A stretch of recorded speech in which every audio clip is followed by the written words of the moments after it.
ठाकुर साहब, इनको मैं अनुरोध करता हूं अपने विचार प्रकट करें। जोरदार तालियों के साथ उनका स्वागत करके बोलो जय श्री राम, जय श्री राम। माननीय राजा, भारत माता की, भारत माता की, छत्रपति शिवाजी महाराज की, छत्रपति शिवाजी महाराज की, संभाजी राजे की, जीजा माता की। आज श्री राम जन्मोत्सव मध्यवर्ती महामंडल के तत्वाधान में एक बहुत ही सुंदर कार्यक्रम हिंदू धर्म सभा का आयोजन किया गया है। साथ ही साथ 51 प्रभु श्री रामचंद्र जी की प्रतिमाओं को भी वितरित करने का एक बहुत ही सुंदर कार्य इस मंच के माध्यम से किया जाएगा। मेरे मित्रों, आपके इस धर्म सभा को संबोधित करने के लिए हमारे बड़े भैया पूना से मिलिंद एकबोटे जी पधारे हैं। विधायक जी भी थे, चले गए, उनका भी बहुत बहुत धन्यवाद, जो नौजवानों को आशीर्वाद देकर और एक अच्छा मार्गदर्शन उन्होंने दिया है। साथ ही साथ इस समिति के हमारे डॉक्टर सूर्य प्रकाश जी, साथ ही साथ और सुधीर जी, समर्थ जी, शिवराज जी, आनंद जी, संदीप जी, देवीदास जी, अमित जी एवं जितने भी इस कार्यक्रम को तन मन धन से सहयोग करने के लिए आप सब लोग आए हैं, इस कार्यक्रम को सहयोग दिए हैं, इसका बहुत बहुत धन्यवाद। और हमारी महेश्वरी समाज की हमारी महिला दीदी, उनका बहुत टॉर्चर था इस कार्यक्रम में आने के लिए। हमारे वहाँ महेश्वरी समाज को हमारे कन्नूलाल राठी जी को उन्होंने फोन कर दिया कि भैया जी कैसा भी भेजिए। तो संभाजी नगर में कल धर्म सभा थी, वहां से 350 किलोमीटर चलते हुए मैं आपके बीच में पधारा हूं। मेरे मित्रों,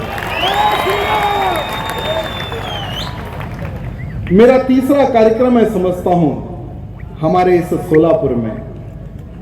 मेरे मित्रों, जब भी मैं इस सोलापुर की पवित्र धरती में आता हूं, मुझे अलग से एक ऊर्जा मिलती है। अभी देखिए, इतना समय होने के बाद में भी एक भी छत्रपति शिवाजी महाराज का मावला ना हिला ना झूला। इससे हमें यह संदेश मिलता है कि हम ना दुश्मन से डरते हैं, ना ही दुश्मन के सामने सर झुकाते हैं। आने वाला समय हमें आप सबको देखकर यह गर्व होता है कि हमारा जो संकल्प है भारत को हिंदू राष्ट्र बनाने का, बहुत बड़ी सेना हमारे इस सोलापुर से निकलेगी, हमें यह विश्वास है। मेरे मित्रों, जैसे कल मेरी संभाजी महाराज की पवित्र धरती पर धर्म सभा थी, वहां पर हमने हमारे देवा भाव जी को यह कहकर आया कि देवा भाव, आप तारीख डिसाइड कीजिए, समय डिसाइड कीजिए। औरंगजेब की कब्र को उखाड़ने के लिए लाखों छत्रपति शिवाजी महाराज के मावले, लाखों संभाजी महाराज के मावले संभाजी नगर पहुंच जाएंगे। बस तारीख और समय बता देना, बस बुलडोजर लेकर खड़े हो जाना। महाराष्ट्र की धरती पर, छत्रपति संभाजी महाराज की धरती पर हमें स्वीकार नहीं है देवा भाव, उस औरंगजेब की कब्र हमारी पवित्र धरती पर गड़ी हुई है, हमें स्वीकार नहीं है देवा भाव। आज महाराष्ट्र ही नहीं, छावा हिंदुओं की डिमांड है कि औरंगजेब की कब्र को उखाड़ के फेंका जाए। देवा भाव, ये पूरे भारत देश के हिंदुओं की डिमांड है, मांग है। देवा भाव, इतिहास लिखने का अवसर बहुत कम लोगों को मिलता है, धर्म कार्य करने का अवसर बहुत कम लोगों को मिलता है, हमारे मेयर साहब जी।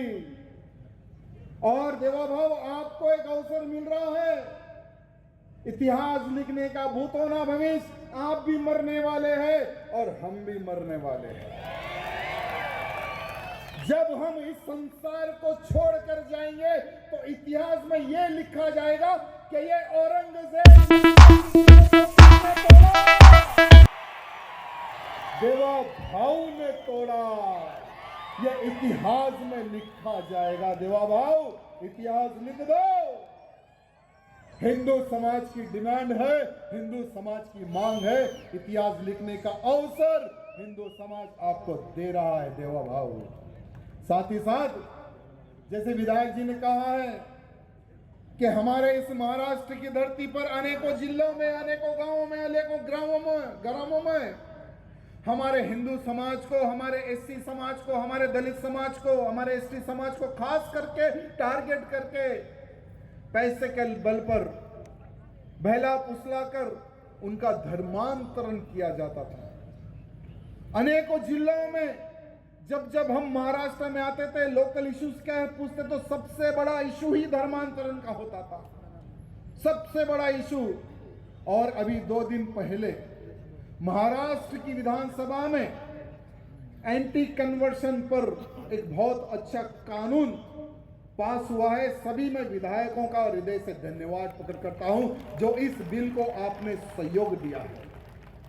मैं धन्यवाद प्रकट करता हूं हमारे एकनाथ शिंदे जी को, हमारे गृह मंत्री जी को, तमाम हमारे मंत्रीगण को, जो देवा भाव जी के नेतृत्व में एक बहुत अच्छा आप लोगों ने बिल पास किया है। लेकिन बिल तो पास कर दिया है, वैसे तो गौ हत्या के प्रति भी कानून बना हुआ है महाराष्ट्र में, फिर भी महाराष्ट्र के अनेकों जिलों में गैया मैया को काटा जाता है। क्या रीजन है? क्या हमारे कानून में कोई कमी रह गई क्या कहीं पर क्या चूक हो गई क्या?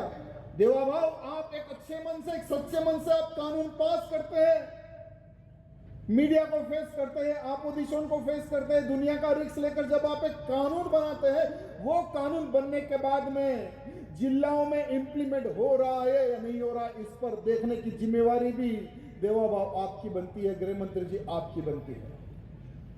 मैं आपसे निवेदन करना चाहूंगा कि एक ऐसी फोर्स बनाइए, टास्क फोर्स, एक ऐसी टास्क फोर्स बनाइए और एक ऐसा, जैसे कहीं पर भी कोई क्राइम होता है तो एक, जैसे हमारे पास 100 नंबर है, आपके पास कौन सा नंबर है? 111 जी 112 को मारा जाता है, कॉल मारा जाता है ना, तो तुरंत कंट्रोल रूम से आपको जवाब भी मिलता है, तुरंत पुलिस भी आ जाती है। वैसा ही एक नंबर कहीं पर भी गौ माताओं को काटा जाता है या एक्सपोर्ट किया जाता है, उस नंबर पर फोन मारने के बाद में तुरंत एक पुलिस की टास्क फोर्स टीम चली जाए और गौ रक्षा करे। और गौ हत्याओं को पकड़ो मत, जो गौ हत्यारे होते हैं ना उनको पकड़ो मत, उत्तर प्रदेश वाले स्टाइल में चले जाओ। उत्तर प्रदेश में पकड़ने से पहले ठोका जाता है, उसको लंगड़ा किया जाता है, उसके बाद में उसको जेल भेजा जाता है। अगर वो पैटर्न में हमारे महाराष्ट्र में भी कार्य होगा, एक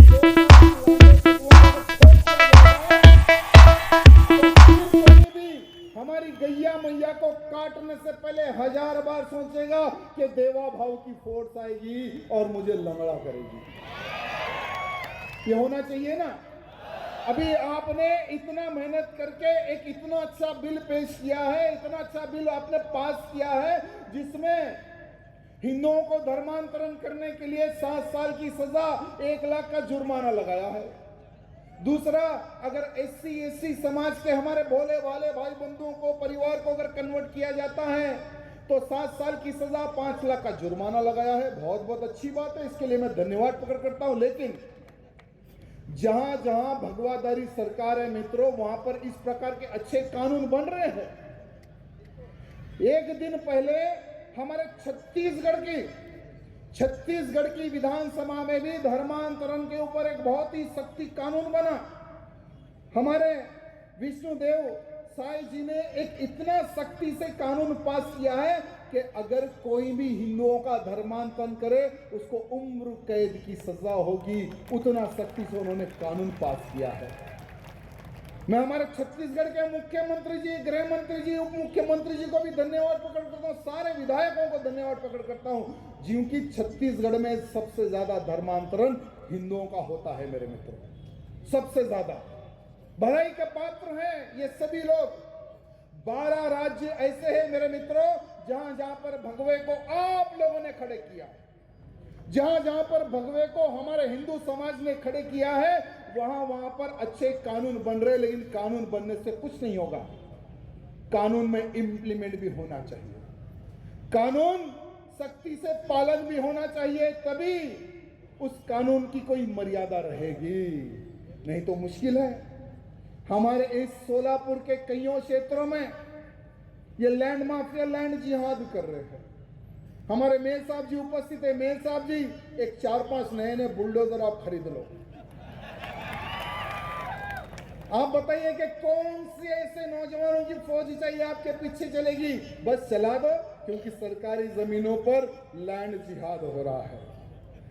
सोलापुर के अनेकों क्षेत्रों पर लैंड जिहाद हो रहा है और हमारे मेयर साहब भी कम नहीं है, थोड़े दिन रुको रिजल्ट देंगे, ये भी थोड़े दिन रुक जाओ, एक अच्छे सा रिजल्ट हमारे सभी पार्षदों के आशीर्वाद से हमारे मेयर साहब भी देंगे। जहां जहां पर इन लैंड जिहादियों ने हरे हरे झंडे गाड़े हैं, उन हरे झंडों को उखाड़कर भगवा लहराने का कार्य करेंगे। मेरे मित्रों, आज इस सोलापुर के नौजवानों को यह संदेश देने के लिए आया हूं, पहले अपने परिवार के बारे में आप लोगों को सोचना चाहिए, अपने धर्म के बारे में आप सबको सोचना चाहिए, अपने देश के बारे में आप सबको सोचना चाहिए। कुछ हमारे नौजवान कहते हैं कि भैया बाद में सोचेंगे, पहले मैं परिवार के बारे में सोचूंगा, रोटी जमा करूंगा।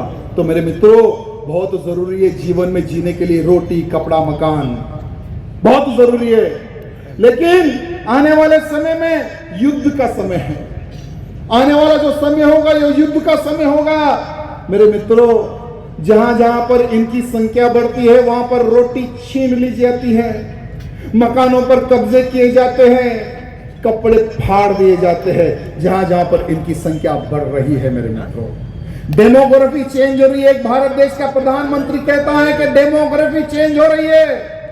अनेकों जिलों में, अनेकों विधानसभाओं में, अनेकों राज्यों में डेमोग्राफी चेंज हो रही है, हिंदुओं की संख्या कम हो रही है। देश के प्रधानमंत्री का आह्वान है मेरे मित्रों, कितनी बड़ी बात है, सोचिए कि एक देश का प्रधानमंत्री डेमोग्राफी की बात कर रही है, कितनी बड़ी बात है मेरे मित्रों।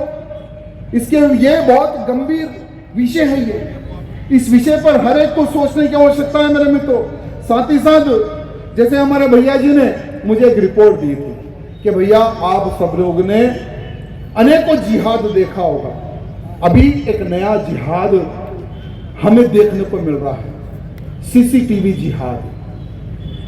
हमारे पूना रेलवे स्टेशन पर सीसीटीवी लगाया गया, मुंबई में जहां जहां पर पब्लिक ज्यादा आती है वहां पर सीसीटीवी कैमरा लगाया गया, दिल्ली रेलवे स्टेशन के आजू बाजू में सीसीटीवी लगाए गए। ऐसे हमारे प्राचीन मंदिरों के आजू बाजू में बड़े बड़े सीसीटीवी लगाए गए, उस सीसीटीवी को मूंचा गया, सोलर पैनल लगाकर उस सीसीटीवी को मूंचा गया। लेकिन वो सीसीटीवी जहां पर पकड़ा गया, पता है वो कौन सा क्षेत्र है? हमारे महाराष्ट्र की वीर पुलिस ने मुंबई में एक लांडे को पकड़ा। महाराष्ट्र की पुलिस ने देखा कि ये घर का कैमरा है, ये दुकान का कैमरा है, ये तो हमारा कैमरा, ये चौथा कैमरा कहां से आया? जब उसकी इंक्वायरी की गई तब वो व्यक्ति को पकड़ा गया, जब उसको अच्छे से ठोका गया तब पता चला कि ये जो पूना रेलवे स्टेशन हो या मुंबई के क्षेत्र में जहां जहां पर पब्लिक होती है, ये सभी वीडियोस फुटेज पाकिस्तान जा रहे हैं। जो आर्मी चीफ जो मुनीर है वहां पर पाकिस्तान में बैठकर ये सारे वीडियोस मंगवा रहा है। राजस्थान के हमारे खाटू श्याम मंदिर जैसे हारे का सहारा बाबा श्याम, हमारा लाखों भक्त जाते हैं खाटू श्याम राजस्थान के, दर्शन करते हैं।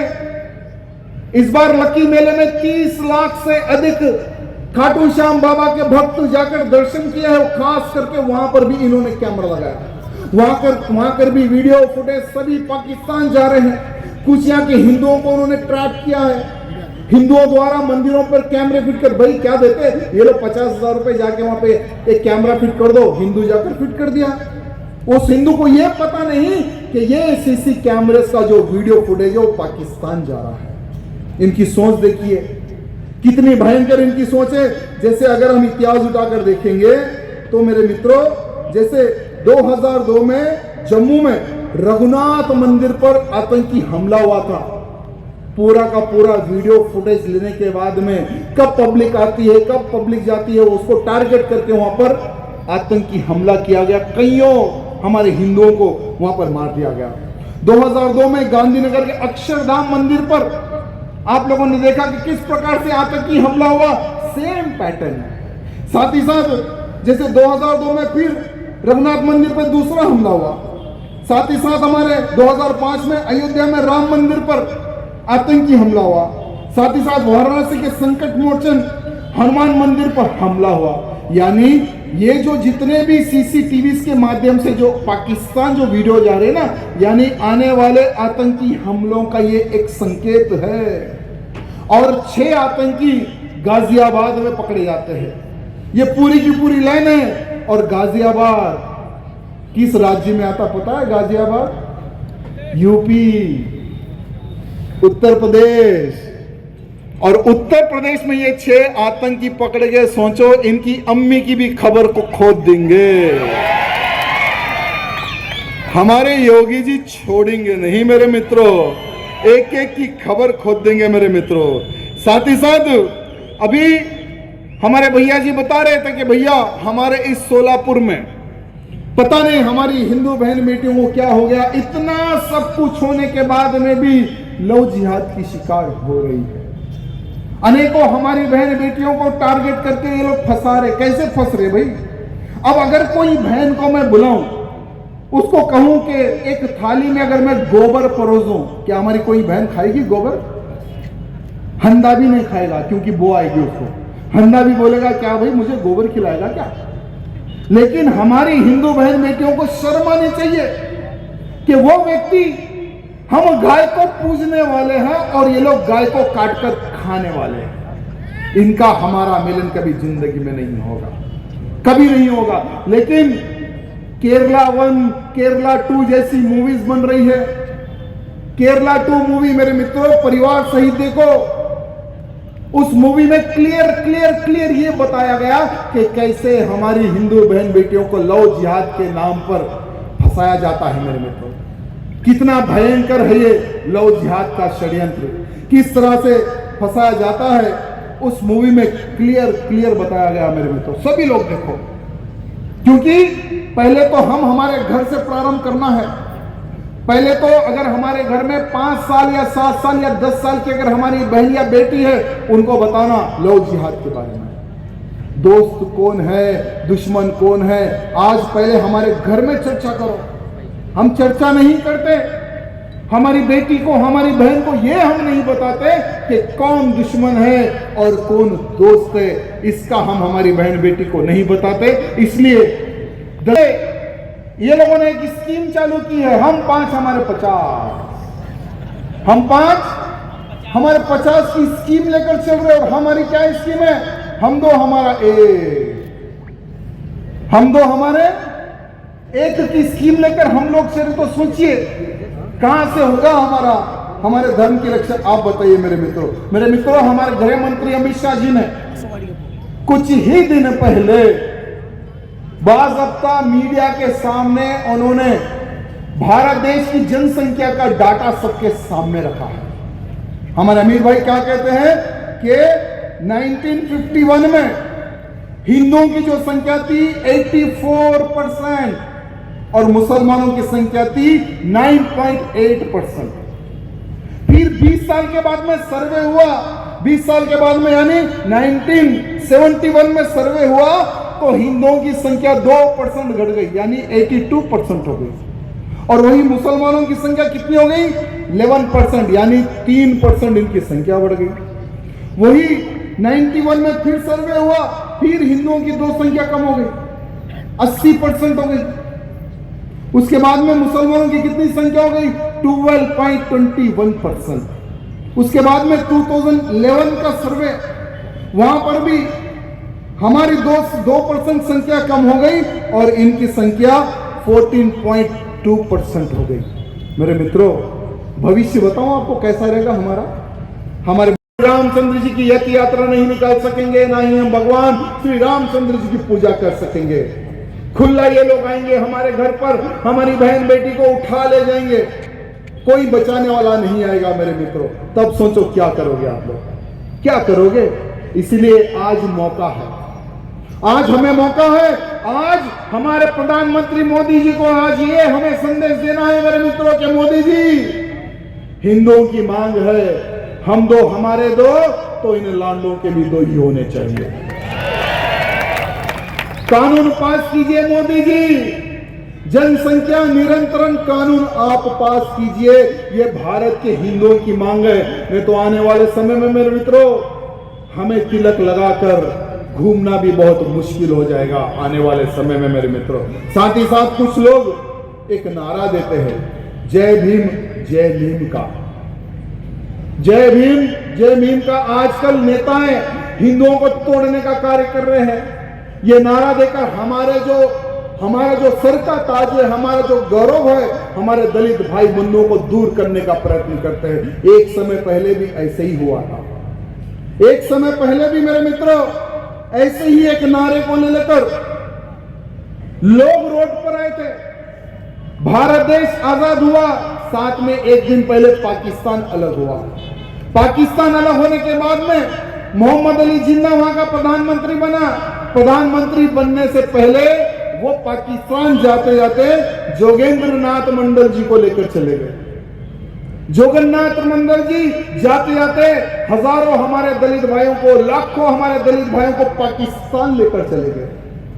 जैसा ही मोहम्मद अली जिन्ना 72 हुरों के पास चले आता, यानी वो कुत्ते का बच्चा जब मर जाता है, उसके बाद में पता है क्या हुआ? पाकिस्तान में हमारे दलित भाइयों को चुन चुन कर काटा गया, हमारे दलित बहन बेटियों के साथ में बलात्कार किया गया, और हमारे जोगन्नाथ मंडल जी को कानून मंत्री बनाया गया था। वो समय पर कानून मंत्री थे। कानून मंत्री रहते पर जब हमारे दूसरे वो पाकिस्तान का लियाकत अली खान जब प्रधानमंत्री बना, तो मेरे मित्रों यही हमारे जोगन्नाथ मंडल जी जब लियाकत अली के पास जाते, पूछते हैं कि भाई हमारे दलितों को काटा जा रहा है, हमारे दलितों को मारा जा रहा है, तो पता है लियाकत अली क्या कहता है? तुम्हारा मोहम्मद अली तो मर गया, वो तो भारत आ गए, लेकिन वहां पर बसा हुआ हर हिंदू को टारगेट करके मार दिया गया, हमारे दलित बहन बेटियों को बलात्कार करके मार दिया गया मेरे मित्रों। वो परिस्थिति थी वहां पर। मेरे मित्रों, समय बहुत कम है, हमारे पुलिस के अधिकारीगण भी एक्टिव हो गए, क्योंकि 10 बजे के बाद आप सबको पता है कोई कार्यक्रम कर नहीं सकते, कोई नहीं कर सकते।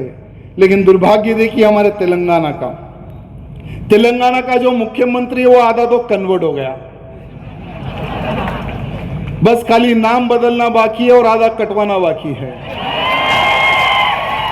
तेलंगाना का मुख्यमंत्री 24 घंटे दुकान खुली रखो, कोई तुम्हें नहीं रोकेगा। 24 घंटे नंगा नाच होता है हमारे तेलंगाना में।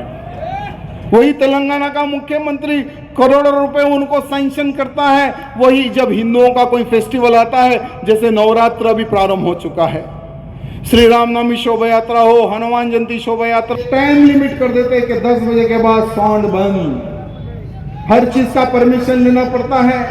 करंट लेना हो तो आपको डीडी बनना पड़ता है, आपको चालन बनना पड़ता है। यानी हिंदू फेस्टिवल जब आते हैं ये लोग अपना रूप बदल लेते हैं, और जब ये इनके फेस्टिवल आते हैं तो 24 आवर्स दुकानें खुली रखने का आर्डर देते हैं।